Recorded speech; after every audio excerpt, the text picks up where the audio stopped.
Welcome back to the second half of the Future Show here on the TD Ameritrade Network. We're less than 60 minutes away from the cash open for stocks on Wall Street. Futures are suggesting a slightly lower open this morning. Let's talk commodities with Scott Bauer, the CEO of Prosper Trading Academy. He's joining us.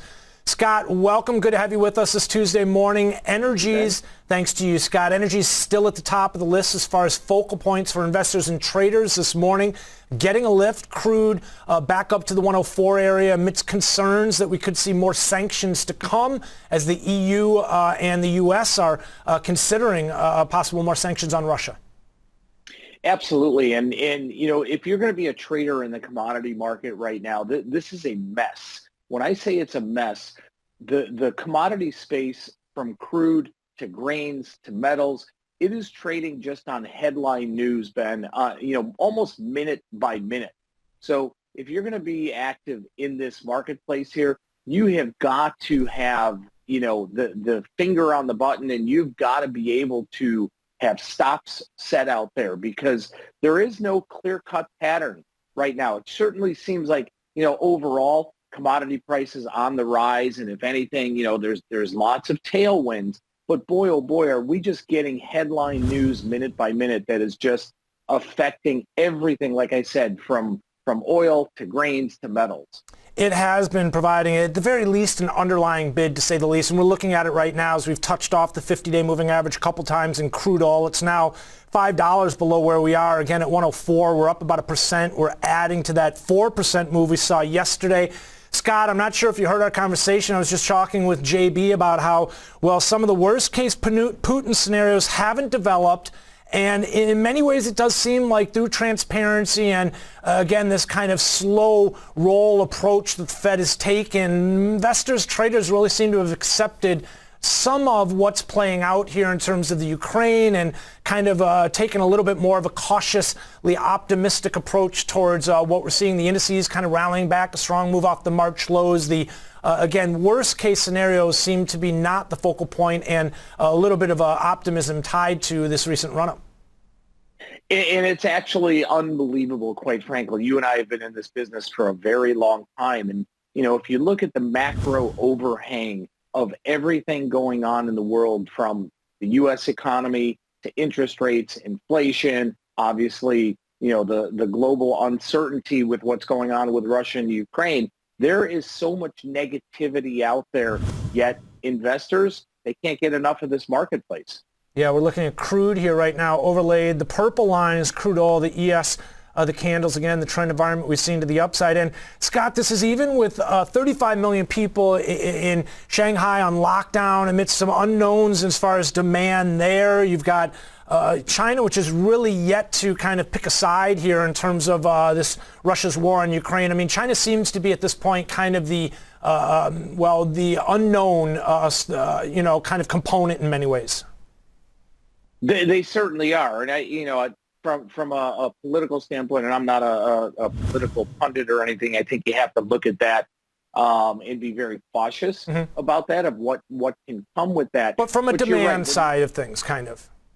Exactly. But when you look at the demand right now, and demand, I'm not going to call it destruction like what we saw 2 years ago, but a huge drawdown in demand, yet we're still seeing crude prices and commodity prices at the levels that they are right now.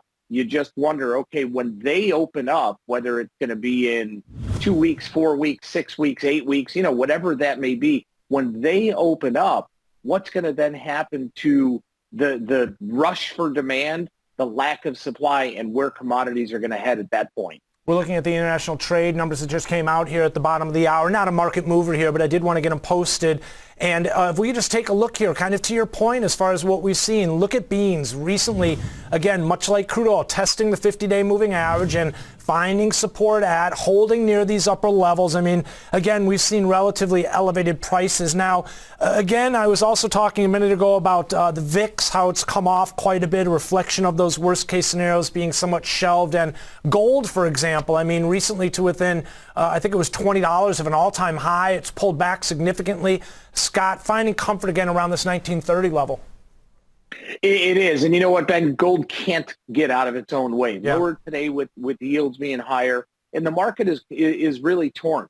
between investors that are looking, to gold as an offset against inflation, growth worries, high volatility in the bond market versus the continued rise in yields that we have. So it really can't get out of its own way, as we've discussed for quite a while.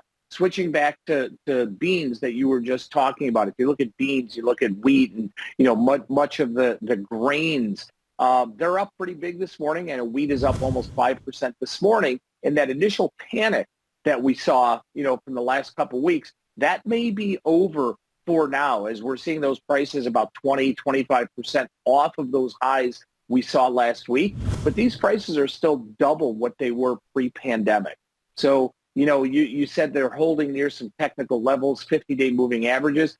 Certainly, I think there's tailwinds, and if anything, the prices are going up from here. Okay, elevated or off elevated levels here, but I think you bring up a good point there. Off for now. I mean, Scott, you've been around for a long time, and when you're dealing with geopolitical tensions that are ongoing, volatile such as these, I mean, we could be right back in a situation. We talk about how the geopolitical premium comes out of price activity or comes out of some of these products as quickly as it comes in when you get some of that resolution. But again, we have ongoing tensions here, so we could easily see that return if something were to go astray here, or we were to get some some disruption in terms of these ongoing peace talks and some of those discussions there. I mean, I saw Volodymyr Zelensky actually yesterday just said he was walking around looking at some of the destruction. He goes, I have a hard time even negotiating with the Russians when you see what they've done to our country. No doubt about it. And I think that the grains especially are really susceptible to these massive swings. Yeah. We know that Russia, Ukraine, they export 30%. They're accountable for 30% of global exports here. And there's reports coming out of Russia. I don't know whether they've been verified or not, but there's reports that they're even holding back further grains from exporting because they want to keep a lid on bread prices in Russia because the ruble has been, so devalued. So you just don't know, but all signs point to a move higher here. And like you said, we can get some news out of here, any minute, any second here. And unfortunately, it does not look like tensions are being tempered at all. Yeah, taking a look here at wheat on the intraday. Now here's corn on the daily time frame. You can see much like we just talked about as far as beans holding those upper levels. And to your point, as far as wheat, it's starting to inch its way back up 1050 here right now. Scott, copper longer term here seems to be kind of in a holding pattern as it's sort of waiting for some resolution here in terms of some of what we've been discussing as far as these headwinds and what could be ultimately tailwinds, but at this point here, it's kind of stuck in a bit of a range. It is, but it is stuck in the higher end of the range, if you will, if you take a look at it. And I think that we haven't seen it really move because what's happening in Shanghai has probably affected that market quite a bit. So again, what's going to happen, when these lockdowns come out, and if that doesn't go to other parts of China, again, whether that's, 4 weeks, 6 weeks, whatever that may be, is production going to start ramping up? Is the demand not just for grains and other commodities, but for copper, is that going to start ramping up as well? So that's another one I'd be really cautious. It is range bound, looking to me though like it kind of wants to make a break to the higher end. Same with platinum and palladium.